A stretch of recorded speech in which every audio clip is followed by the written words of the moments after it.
네, 반갑습니다. 끝점회계 노선생입니다. 오늘 76회 전산회계 시험이 있었죠. 여러분들 다 어떻게 잘 치셨는지 모르겠네요. 오늘 시험 바로 한번 총평에 들어가 보도록 하겠습니다. 먼저 전산회계 2급부터 문제를 보면서 어떠한 문제였는지 이야기할 수 있도록 할게요.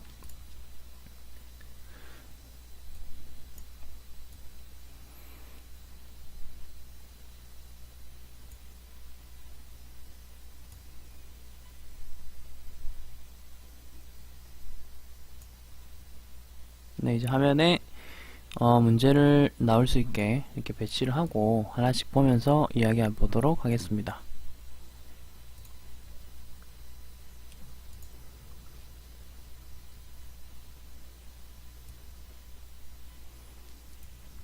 자, 이렇게 해서 하나씩 볼게요.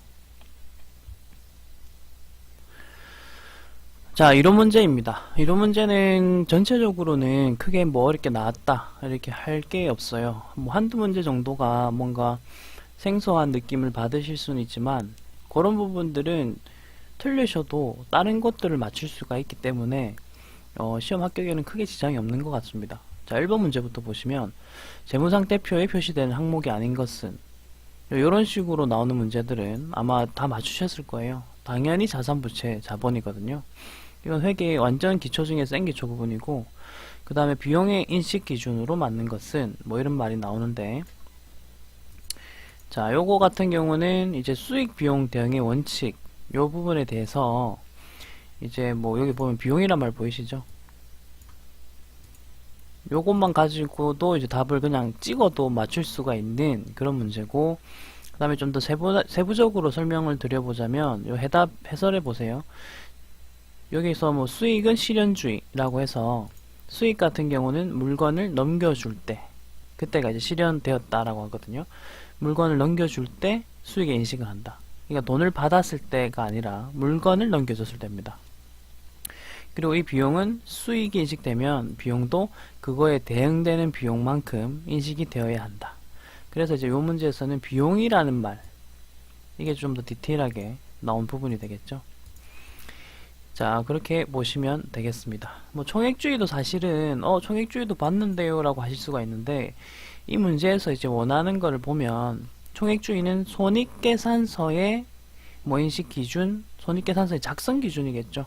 손익계산서의 작성기준, 요렇게 했을 때 이제 총액주의가 들어간다면 얘도 이제 답이 되겠지만, 문제에서는 보시면 비용 그리고 인식기준이라는 말로 좀 더 명확하게 표현을 하고 있기 때문에 답은 2번이었습니다. 자, 그 다음 자본 감소의 원인이라고 되어 있는데요. 우선 자본이 감소가 되려면,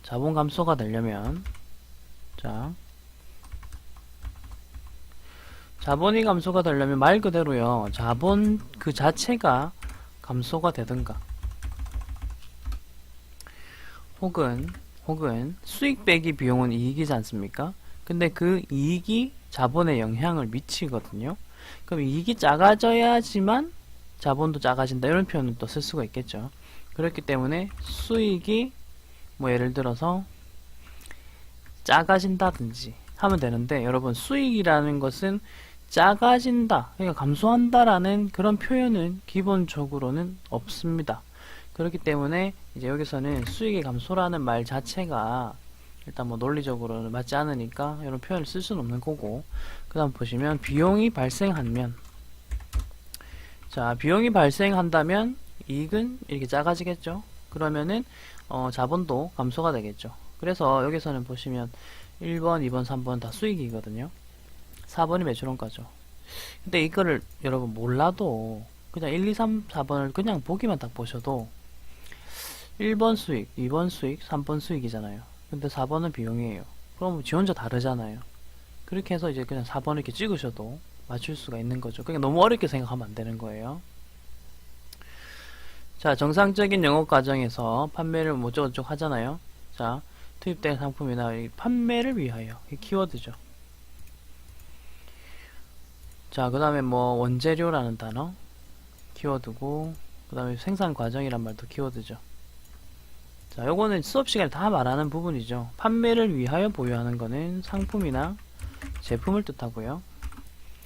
그 다음에 생산 과정에 있는 거는 제공품. 그 다음에 원재료는 그냥 뭐 원재료 그 자체 계정 과목을 지금 말하고 있거든요. 요거는 보시다시피 재고자산인데 쉽게 나온 거예요. 이 문제를 좀 더 어렵게 내려면 지금 보기에 있는 것처럼 카테고리를 이야기하는 것이 아니라 오히려 계정 과목 이름들을 나열해야 되겠죠. 그렇게 하면 이제 문제가 좀 더 어려워지겠죠. 근데 4번 문제는 뭐 어렵게 쉽게 나왔네요. 자, 그 다음 중 계정의 증가, 감소, 뭐 어쩌고저쩌고 잘못된 것은. 자, 여러분 차변 계정은 자산이고요. 그죠? 대변 계정은 부채와 자본이고요. 그 다음에 다시 차변 계정은 비용이고요. 대변 계정은 수익입니다.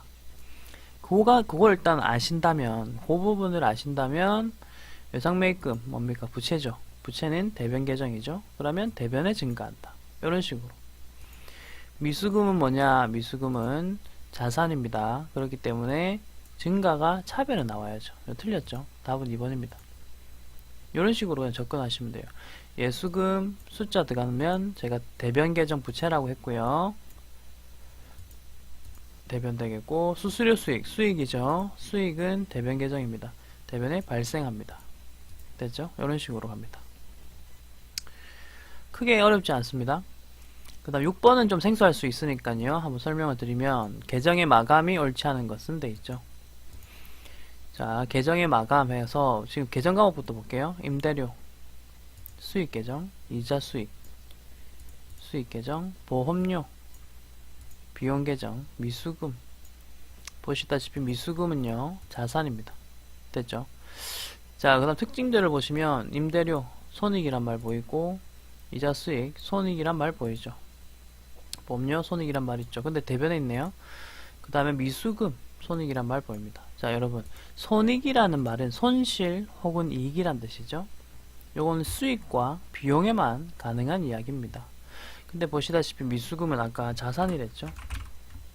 그렇기 때문에 손익이라는 걸 쓸 수 없다. 여기서는 차기 2월로 써야 된다라고 이야기합니다. 이런 식으로도 나올 수가 있고요. 그 다음에 여기서 하나만 더 말씀을 드리자면 지금 손익의 위치 보세요. 수익은 손익이 다 차변에 있습니다. 이렇게. 그 다음에 비용은 손익이 대변에 있고요. 요 위치를 살짝 바꿔서도 문제를 낼 수가 있겠죠. 틀린 것을 찾아라. 이러면 이거 잘못 차변에 써야 될 걸 대변에 썼다든지 대변에 써야 될 걸 차변에 썼다든지 그렇게 해도 나올 수가 있겠죠. 물론 지금은 그것보다 너무 쉽게 나온 거죠. 예, 저는 이제 그래 나올 줄 알았어요. 문제 처음 보는 순간. 근데 그렇게 아니라 미수금이라는 계정, 자산 계정에 손익을 그냥 갖다 붙여 놓은 거죠. 요거는 뭐 붙을 수 없는 그러한 계정 과목들이죠. 그 다음 7번. 7번은 아마 시간이 좀 걸렸을 것 같아요. 그렇다고 뭐 크게 어려운 건 아니고 이걸 문제 파악하는데 아마 시간이 걸리지 않았을까 싶습니다. 자, 잔액시산표라고 합니다. 잔액시산표는 보시다시피 이렇게 각 계정 과목별로 잔액이 나와야 되는 데가 정해져 있다는 거예요. 무슨 말이냐면 현금 받으러부터 지금 상품까지 보이시죠? 얘네들 같은 경우는요. 자, 자산 계정입니다. 그렇기 때문에 요 차변에 계정 과목에 잔액이 나와야 된다라는 거죠. 보시다시피 여기 15만원 보이시죠? 요게 이제 틀린 거죠. 여기 있으면 안 돼. 얘는 이쪽으로 나와야 돼. 이 말입니다. 이런 식으로 이렇게 바꿔주셔야 되겠죠. 됐죠? 그 다음에 외상매입금부터 자본금까지 대변 계정들이죠. 자, 대변 계정입니다. 그러면 얘네들 잔액은 대변에 나와야 되겠죠. 근데 자본금 보세요. 지금 차변에 적혀있죠. 얘도 여기 적혀있으면 안 돼. 대변에 적혀야지. 이런 식으로. 자, 그 다음 상품 매출이익과 이자 수익 두 개 다 수익 계정이거든요. 수익 계정은 대변 계정이죠. 그렇기 때문에 이 이자 수익 보이시죠? 차변에 있으면 안 됩니다. 대변에 나와야죠. 이렇게. 자, 그 다음 보험료와 여비교통비는 둘 다 비용 계정이니까 차변에 잘 나와 있습니다. 됐죠?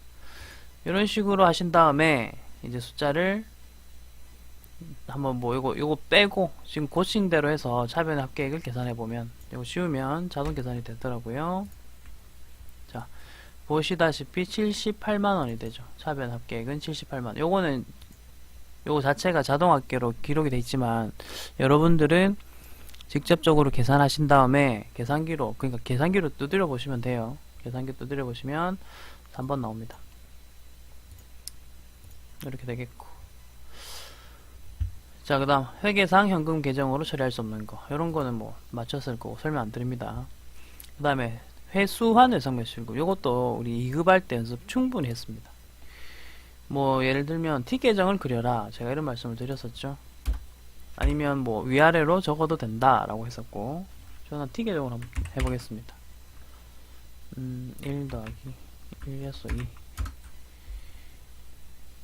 자,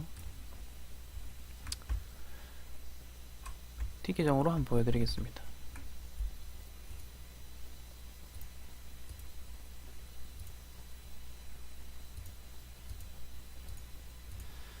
자, 보시면 외상매출금이잖아요. 그러면은 외상매출금은 자산계정입니다. 자산계정의 기초 혹은 월초는요, 차변에 나옵니다.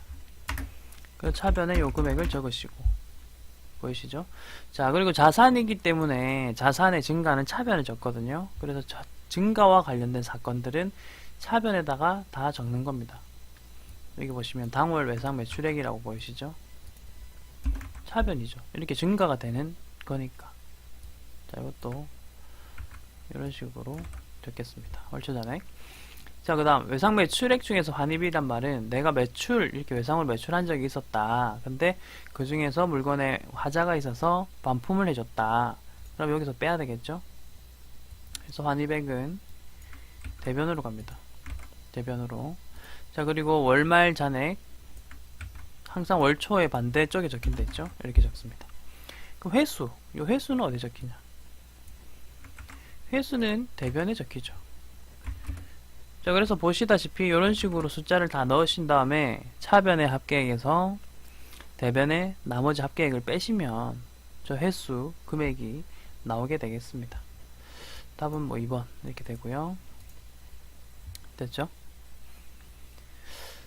그 다음 10번. 단기말 결산 이후에 당기순이익은 요 문제 기억나십니까? 이거 끝장 회계에서 제가 강의를 어떻게 했는지 말씀드릴게요. 당기순이익 있죠? 자, 미지급 대변 계정이죠? 선수 대변 계정이죠? 성급 차변 계정입니다. 자, 제가 대변 계정은 어떻게 하라 했냐면 빼라 했고요. 그 다음에 차변 계정은 더하라 했습니다. 그러면 바로 이제 계산하시면 되죠. 5,000원에서 총 3,000원 빼면 2,000원 남고 2,000원에서 3,000원 더하면 5,000원이 되죠. 이렇게 이런 식으로 정리하시면 되겠습니다. 자, 이렇게 하시면 되겠고, 그 다음 11번. 자, 다음의 자료를 이용하여 당기순이익을 계산하시오. 되어있죠? 이거 내려서 보겠습니다.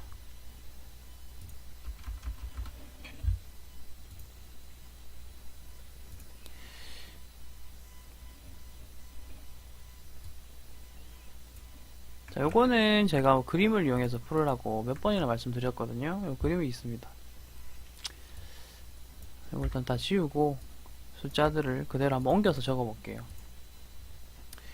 자, 요 그림은 끝장회계 기본서 강의에서 제가 꼭 암기를 해라, 요건 암기를 하면 좀 더 문제들이 쉽게 풀릴 것이다 라고 했던 거죠.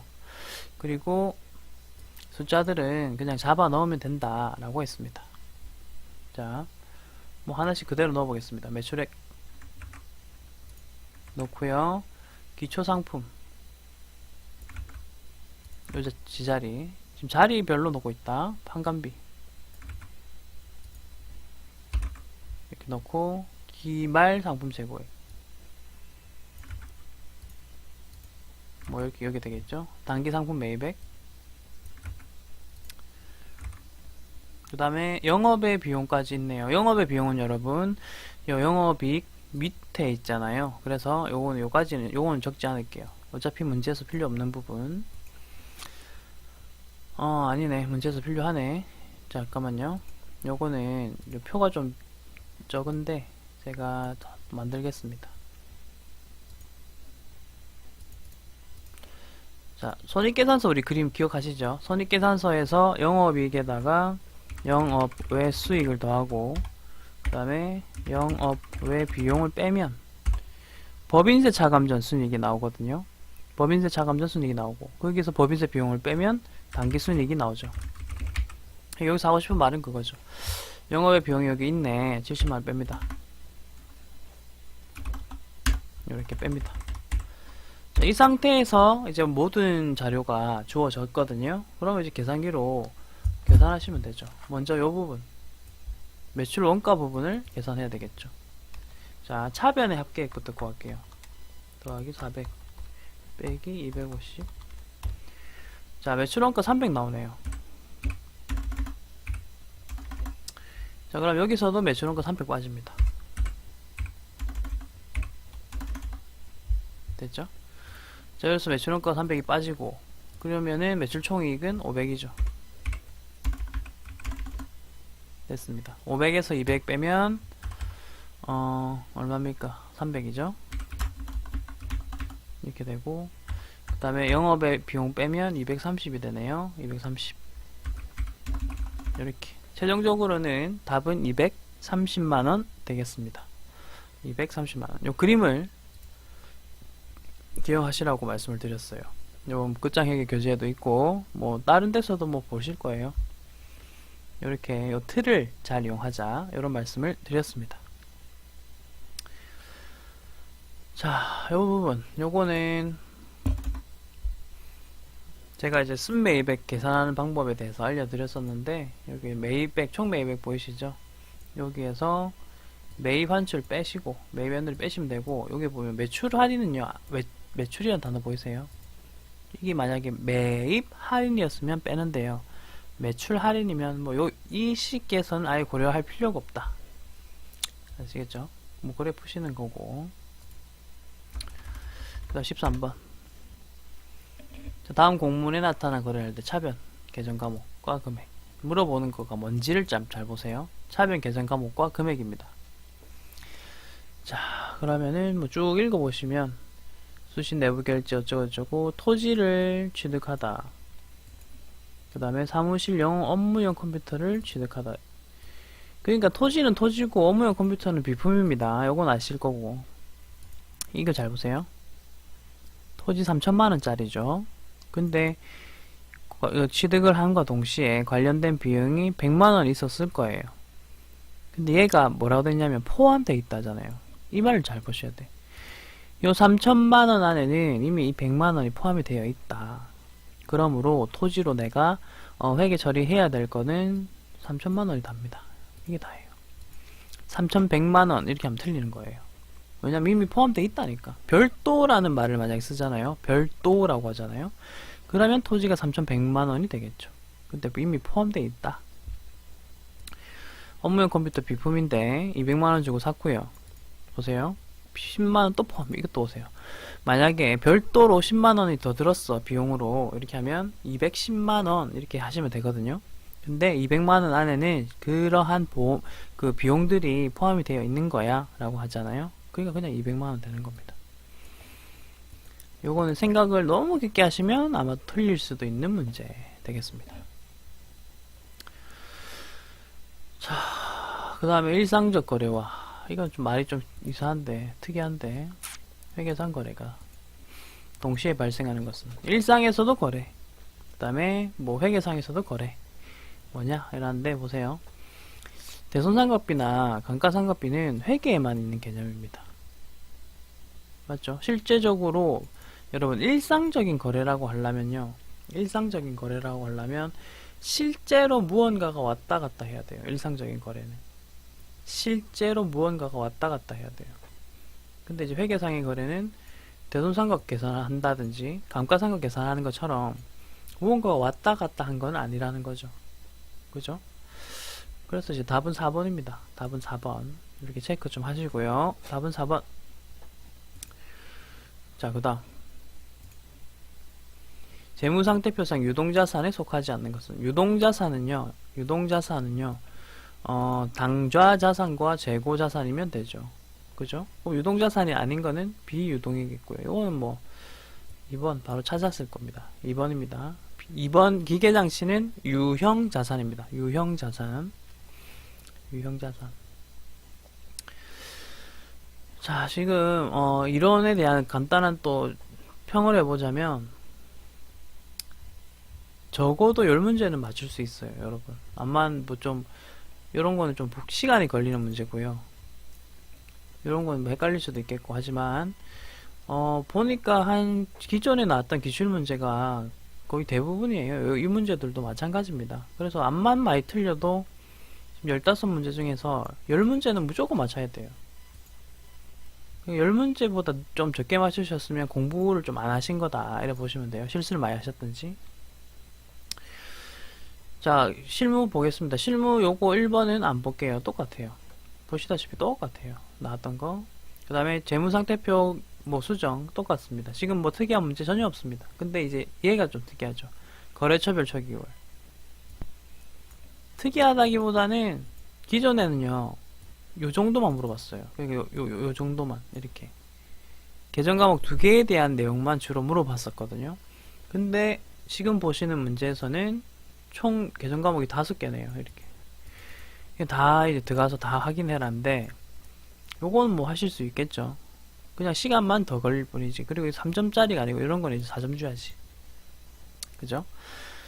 점수 배점이 잘못됐고요. 이건 4점 정도 줘야 됩니다. 워낙 많은 걸 고치니까. 어쨌든 뭐 요것도 기존에 했던 거에서 시간만 좀 더 걸리는 작업만 조금 더 많은 수준. 어려운 거 아니에요. 분계 갑니다. 현금과 부적 분계 자주 나왔고요. 그 다음에 선급금. 요거는 뭐 보자. 계약금. 그 다음에 지급하다. 매입이니까 지급하겠죠. 계약금을. 그러니까 이제 그런 식으로 요 문제만 보면 분계를 어떻게 해야 될지 나옵니다. 그러니까 항상 요거를 먼저 보시고 그 다음에 필요한 거는 금액 같은 거잖아요. 여기 보시면 금액 여기 있죠. 이런 식으로 필요한 자료만 좀 찾으시고 됐죠. 그 다음에 보시면 요 400만원에 10%잖아요 10%. 이거 계약금을 이제 10% 준 거예요. 그러니까 40만원이 되겠네요. 금액이 40만원. 이런 식으로 가는 거고, 그 다음에 다 뭐 다 적혀 있어. 보통예금이란 말도 여기 적혀 있습니다. 보통예금 적혀 있습니다. 그러니까 뭐 어렵지 않았습니다. 3번 수재민 기부금이고요. 자, 4번. 4번은 뭐 문제가 길긴 한데 마지막 줄에 이렇게 써 있어요. 수수료 비용으로 처리해라. 그래서 차변에 수수료 비용 하시고요. 그 다음에 여기 대변 보세요. 이거 우리 분기 연습할 때 이야기 했잖아요. 급여 줄 때 뿐만 아니라 누군가에게 돈을 준다면 그 사람은 세금을 내야 되거든요. 그런 것들을 이제 돈을 주는 사람이 입장에 있는 그 기업이 보통 미리 받아 놓습니다. 그래서 그걸 예수금이라고 하는 거죠. 원천징수세액 16만 5천원 예수금 이런 식이겠고, 자, 그 다음에 5번. 자, 다른 거래처가 발행한 당좌수표란 말이 나왔네요. 여러분 혹시 대변에 당좌예금 하신 분 있으세요? 이게 왜 현금이냐면 내가 발행한 당좌수표가 당좌예금이고요. 거래처가 발행한 당좌수표는 현금입니다. 그러니까 그걸 내가 받아놨다가 또 준다? 그럼 현금을 주는 거나 마찬가지다. 그런 식으로 보시면 되겠죠. 거래처 체크 잘 하시고. 자, 그 다음 볼까요?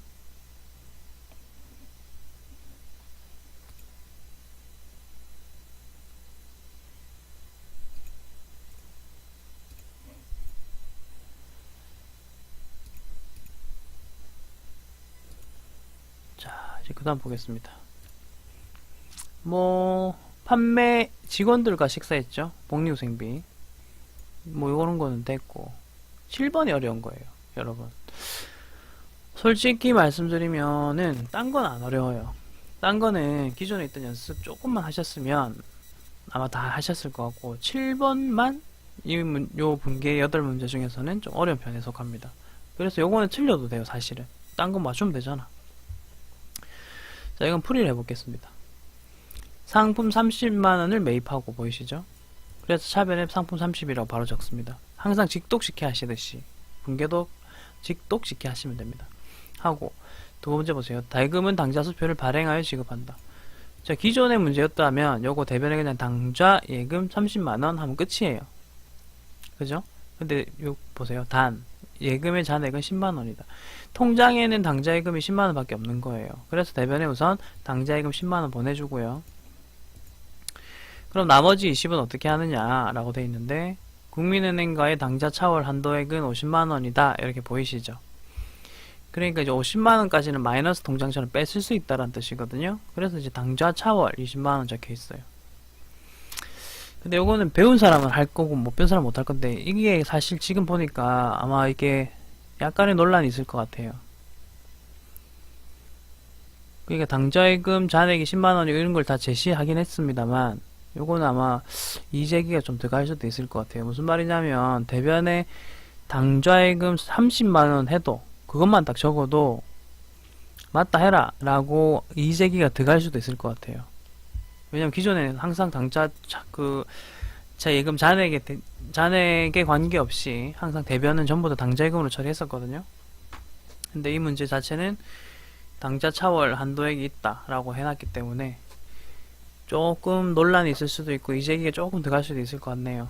왜냐면 문제를 좀 더 완벽하게 내려면 당좌 차월 계정을 쓰시오라고 할 수도 있거든요. 근데 이제 그런 말도 없었고, 요건 한번 좀 추후를 지켜볼 필요는 있을 것 같다. 어쨌든 공개된 답은 요렇게 됩니다. 요렇게 적으면 무조건 맞는 거고, 혹시나 대변에 당좌예금을 30만원으로 적으신 분이 계신다면 그건 한번 누군가가 아마 일을 넣을 것 같아요. 그거는 이제 확정 답은 공개되고 한번 봅시다. 자, 그리고 뭐 이거 단기 차입금 상환 됐고요. 그다음 뭐 정정 별거 없습니다. 다 뭐 받고, 결산이죠. 결산 문제도 우리 연습 다 했던 거예요. 새로운 문제 전혀 없습니다.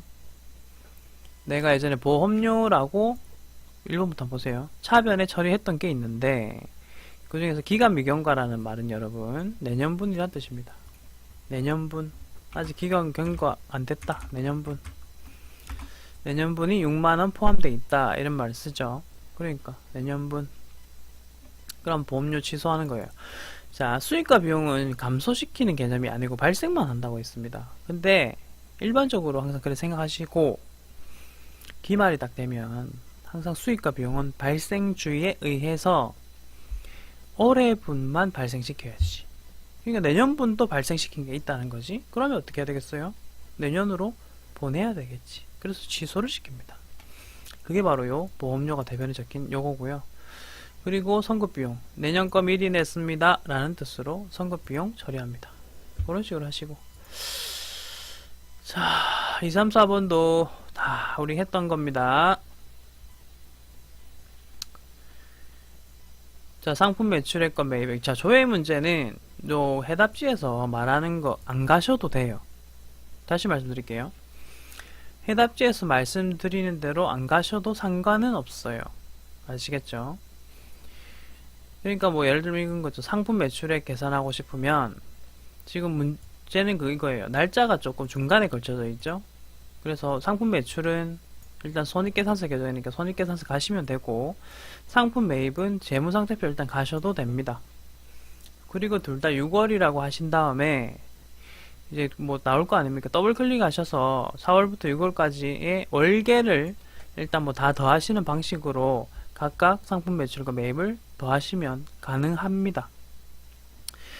그리고 이제 월계표라는 게 있거든요. 지금 보시면 월계표라는 게 나오는데, 이 월계표는 중간월부터 조회가 가능하게끔 해주는 표입니다. 그래서 이제 월계표도 조회하실 때는 좋습니다. 그래서 이제 월계표 4월부터 6월까지 들어간 다음에 매출액과 매입액 찾으셔도 되고요. 어쨌든 숫자는 같이 나오고요.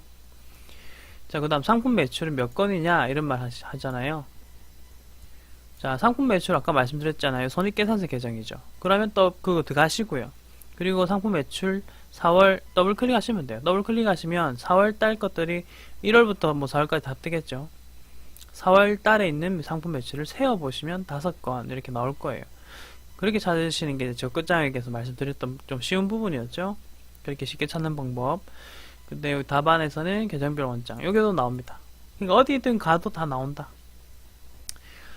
자, 그 다음 1월부터 3월까지 판관비중 복리후생비. 자, 요것도 보세요. 복리후생비 재무 손익계산서 계정이죠. 손익계산서 계정. 그럼 3월로 해서 조회하신 다음에 어떻게 한다 했습니까? 제 수업에서 다 말씀드렸습니다. 더블 클릭하세요. 그러면 월계가 나옵니다. 그러니까 월계 보시면서 비교하시면 되겠죠. 됐죠? 자, 2급 정리합니다.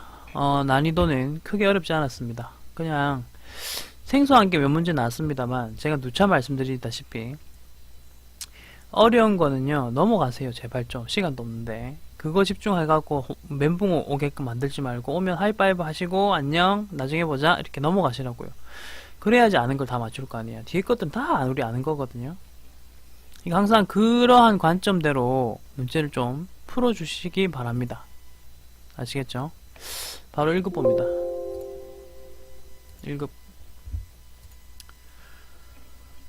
자, 1급입니다. 1급은 자, 이론부터 보겠습니다. 자, 영업이익 산출하는데 반영되는 항목들. 요거는요, 근데 특이한 문제예요. 항목들의 합계액이랍니다. 무슨 말이냐? 영업이익을 계산하라가 아닙니다. 문제 잘 보셔야 돼요. 아시겠죠? 그럼 영업이익을 산출하는데 필요한 항목들이다. 그러면 뭡니까? 손익계산서. 자,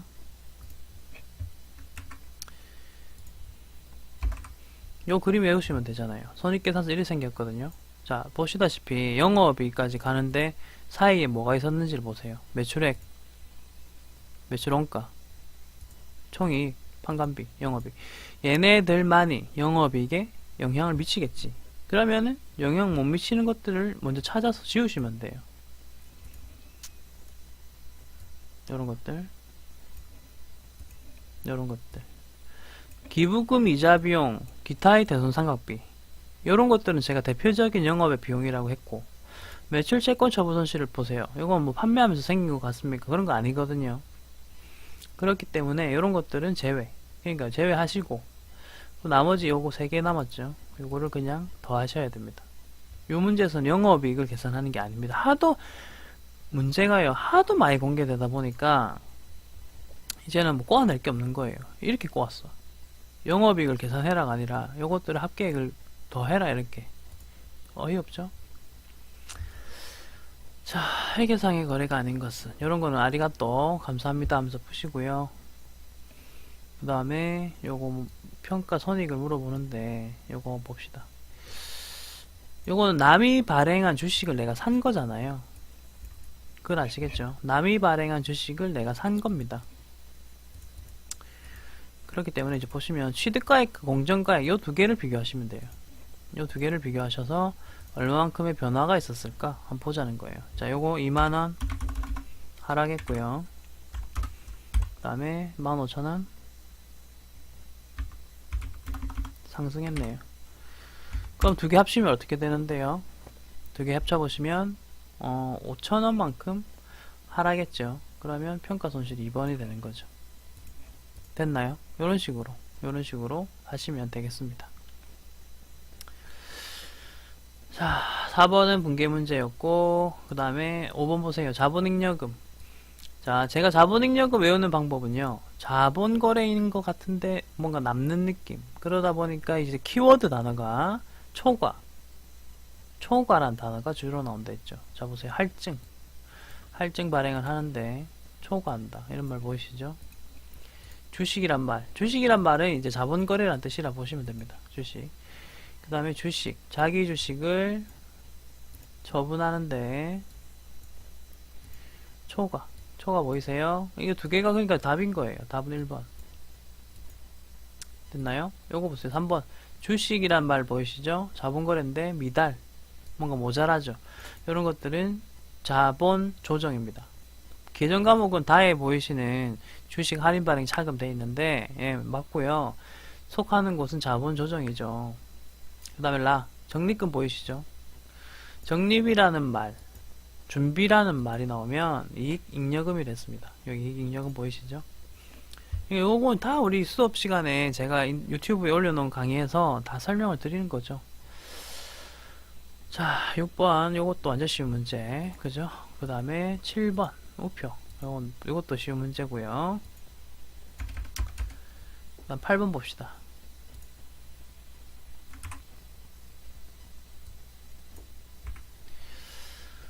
자, 요걸 가지고 이야기를 좀 해봅시다. 자, 재고자산 관련 자료에다 문제에서 뭐라 하는가 보세요. 총평균법. 그 다음에 기말 재고자산. 그리고 마지막 단가. 요까지. 키워드 다 이야기했습니다. 자, 그 다음 볼게요. 여기서는 손익계산서 일단 필요 없다.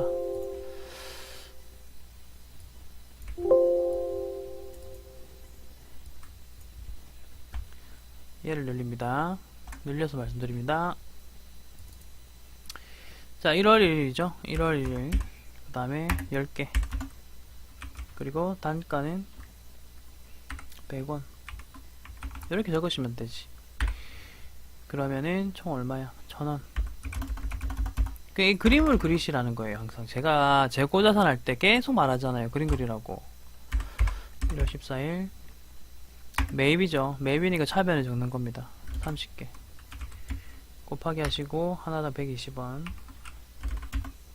그럼 얼마냐? 자, 이거는 이제 계산기를 좀 쓰겠습니다. 3600. 자, 그 다음 매출이죠. 매출은 일단 날짜 9월 29일. 자, 20개 매출. 근데 뒤에다가 한 개당 얼마를 여기다가 적으시면 안 된다고요. 자, 이 가격은 원가 아닙니다. 원가가 아니라 판매가입니다.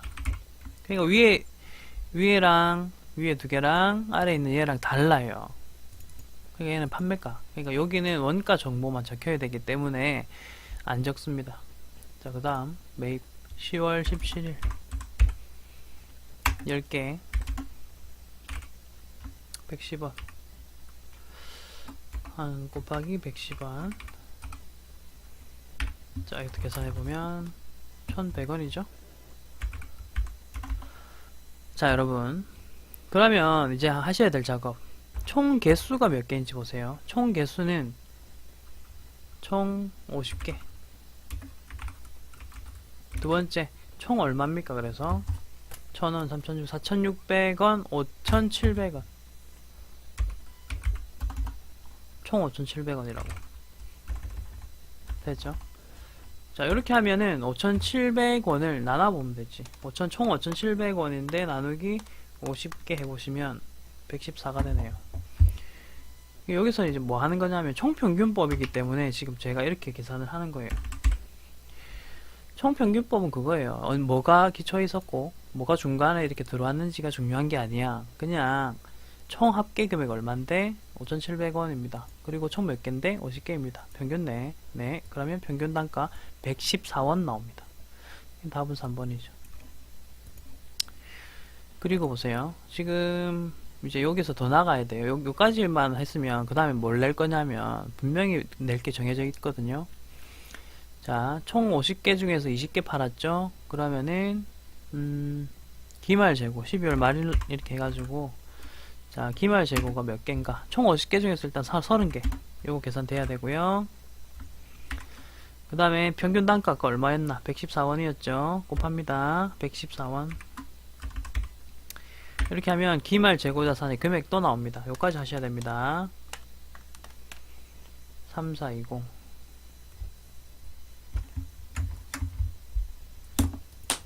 3420 이래 되고, 자, 두 번째 매출원가도 계산해 봐야 됩니다. 매출원가는 얼마냐? 다 해봐야 돼요. 이거 나중에 분명히 나와요. 지금 해놓으세요. 20개 114 곱합니다. 2280 이렇게 됩니다. 그러니까 매출원가는 2280, 기말 재고자산은 3420. 요까지 정리하십시오. 왜냐면 항상 그 전에 나온 문제는요, 앞으로 나올 문제에 대한 예고편이에요. 예고편. 그러니까 꼭 해주시기 바랍니다. 자, 그 다음 뭐 직접 재료비는 얼마냐? 자, 제조간접비는 직접 재료비를 기준으로 한다. 요 말이 키워드입니다. 자, 이 말은요, 요 둘, 제조간접비와 총원가 보이시죠? 요 직접 재료비, 둘 사이 관계를 보십시오. 직접 재료비 곱하기 2 하면 300 되죠. 그러면, 마찬가지예요. 얘에서, 직접 재료비에서 곱하기 2 해서 100만원 된 거거든요. 답은 1번이죠. 그리고 관계를 이렇게, 어떤 관계가 있는지 보라는 겁니다. 둘 사이에 어떠한 관계가 있는지 보라는 겁니다. 자, 이제 공손이 나왔네요. 일단은 공손은 그렇게 뭐라 해야 될까, 회계 1급에서 안 나왔어요. 공손은 전산 세무 2급에서 나왔거든요. 그러니까 요 문제는 뭐 좀 틀리셔도 어쩔 수 없는 문제. 근데 이제 나왔으니까 확실하게 하면 되는데, 근데 이게 약간의 단서가 있어요. 뭐냐면, 여러분 우리 정상간모, 비정상간모 기억나십니까? 정상간모는 매출원가 처리, 비정상간모는 영업의 비용 처리 했거든요. 그거는 뭐였냐면 재고자산의 수량이 감소했는데 뭐 정상적으로 이 정도는 항상 감소했다 하면 정상간모. 그리고 이건 관리를 그러니까 정상간모는 관리를 했는데도 간모가 그렇게 발생하는 걸 말했죠. 비정상은 그 정상간모를 넘어서는 부분이거든요. 근데 어쨌든 공손은 여기 보이시는 그대로 정상공손이라부터 읽어보시면 돼요. 효율적인 생산 과정에서도 발생하는 공손. 그러니까 생산하다가 물건에 뭐 하자가 있는 거예요. 물건에 하자가 있는 거예요. 그런 것들은 불량률이라고 할 수 있겠죠. 그러니까 항상 정상적이고 효율적인 생산 과정에서도 불량률이 발생할 수 있거든요. 그래서 기계마다 이제 불량률이 정해져 있어요. 그 정해져 있는 것만큼은 정상공손이라 합니다. 자, 그러다 보니까 이제 정상공손은요, 원가의 제품 원가, 그냥 물건 만들다 보니 생겼다라는 표현을 쓸 수 있는 거고요. 그 다음에 비정상공손 같은 경우는 네가 컨트롤 할 수 있는데 왜 못했니? 라는 의미로 영업의 비용을 처리하는 거거든요. 답은 2번이죠. 정상이란 말, 요 말이 틀린 거죠, 여기서는. 자, 그리고 3번에 보시면 나오네요. 공손품은 정상에 비해서 품질이나 규격이 미달되는 불합격품, 불량이죠. 그 다음에 공손품은 원재료의 불량, 이런 원인에 의해서 발생한다 라고 되어 있습니다. 그래서 이런 거는 뭐 좀 틀릴 수도 있겠죠. 이런 것들은, 요거는 좀 새로운 문제라고 보시면 돼요. 물론 전산세무 2급에는 나왔습니다. 자, 그 다음에 원가에 대한 설명 보시면 뭐 여러 가지가 있는데 요거는 다 우리가 봤던 거고, 자, 요 기회비용에 대한 게 틀렸죠. 가치 평균액이 아니라 가치가 가장 큰 것을 의미한다. 뭐 그런 식으로 이렇게 나왔었고, 뭐 됐습니다. 요거와 관련돼서 나올 수 있는 거는 매몰비용입니다. 매몰비용. 미래 의사 결정을 할 때 고려하지 않는 원가를 매몰비용이라 하죠. 그러니까 여기서 말하는 또 비관련 원가랑 또 관련이 있죠. 매몰비용. 자, 완성품 완산량. 이거는 뭐 자주 나왔던 거니까 넘어가겠습니다. 제가 그냥 넘어가는 것들은 여러분들 끝장회계, 유튜브에서 끝장회계 1급 지금 완성됐거든요. 그러니까 그거 보시면서 하십시오. 그리고 이제 부가가치세를 또 넘어가겠습니다. 전산회계 1급에서는 사실 부가가치세 안 하셔도 합격합니다. 그러니까 뭐 이론적인 부분 다 3번 찍었어. 또 3번 나왔나 보자. 3번 봐봐. 3번. 지금 3번만 찍어도 2개 맞았네요. 그러니까 모르고 해도 상관없다고요. 부가가치세는 3문제밖에 안 나오거든요. 그리고 제 말대로 3번 찍으셨으면 2개 맞았네. 그 다음에 세금계산서 필요적 기재사항은 자주 나오는 거. 그리고 또 뭐 다 자주 나오는 거긴 해요. 이 정도들은. 이것도 끝장하게 교재에는 다 있습니다. 자, 뭐 딴 거 기초적인 거 기초 문제는 다 됐는데 요 2번 문제 한번 보실게요. 종합 문제잖아요. 자, 전기분 손익계산서를 검토한다. 그리고 관련된 손익계산서, 그 다음에 이익잉여금, 전기분 관련된 부분을 수정하시죠. 요거는 뭐 서로 연관돼 있거든요. 손익계산서를 고치면 단기순이익 바뀌죠. 그러면은 이익잉여금 처분계산서로 가야 되거든요. 왜냐면 돈 남은 거 어떻게 처리할 건지를 정해야 되니까. 그리고 나서 결국은 그 처분한 잉여금들은 재무상태표에 넘어가거든요. 그러니까 이 세 가지를 보라는 거죠. 그래서 이것도 보시면 세금과 공과가 730에서 710으로 지금 비용이 준 거거든요. 비용이 줄면 이익이 늘어납니다. 이렇게 이익이 바뀌었겠죠. 그리고 잉여금 처분 계산서를 가면 순서는 뭐 제가 수업 시간에 말하기 때문에 지금 하는 방법 알려드리는 거 아닙니다. 그러니까 이것도 불러오기 누르시고 뭐 이런 식으로 하시면서 다 했던 거예요. 그러니까 뭐 어려운 거 전혀 없습니다. 지금 문제가 어려운 거 없고, 자, 그다음 분계도 지금 보시면 어려운 거 전혀 없습니다. 어려운 거 전혀 없으니까 기존에 나왔던 거 똑같고, 부도원 거수표 이런 것들은 거래처 꼭 체크해 넣으시고, 예, 요거 이제 또 아는 학생이 거래처를 안 넣었다고 하더라고요. 그러면 아마 부분 점수를 기대해 볼 만한 한데, 이제 무조건 또 부분 점수 주는 게 아니니까 한번 틀렸다 일단 생각하고 이 부분은 한번 채점을 하시는 게 좋지 않을까 싶습니다. 네, 그리고 요거 어려운 거는 딱 메인 매출점표도 괜찮았어요. 봤는데 괜찮았고, 한 가지 6번 보세요. 영업 업무용 승용차잖아요. 기존에는 cc가 나왔습니다. 몇 cc. 그렇게 해서 제가 이제 수업 시간에 말씀드렸던 거는 1000cc가 아래면 공지해주고 1000cc 넘으면 불공이다 이런 거 무조건 1000cc만 봐라 했거든요. 하도 이제 학생들이 그래 하니까 얘네들이 이렇게 냈어요. 계획별 소비세 과세 대상. 그죠? 요거 불공으로 하셨나요? 여러분, 개소세 요거는 사치품에 붙는 거거든요. 그건 아시나요? 사치품에 붙는 거. 사치품 뭐야? 비싼 거. 그럼 승용차 중에서 비싼 거는 1000cc 미칠까? 높일까? 높을 거 아닙니까? 그러니까 불공이죠. 뭐 그렇게 접근하셨으면 됐고, 요거는 뭐 틀릴 수도 있어요. 이건 이런 거 틀려도 괜찮아요. 이건 어쩔 수 없다. 자, 수정하는 문제는 네, 잘 수정하셨을 거라고 생각하고, 분계 문제도 지금 어려운 게 전혀 없다. 자, 그 다음에 자동 결산도 기존에 나왔던 거 그대로 나왔죠. 이렇게 하시면 되겠고,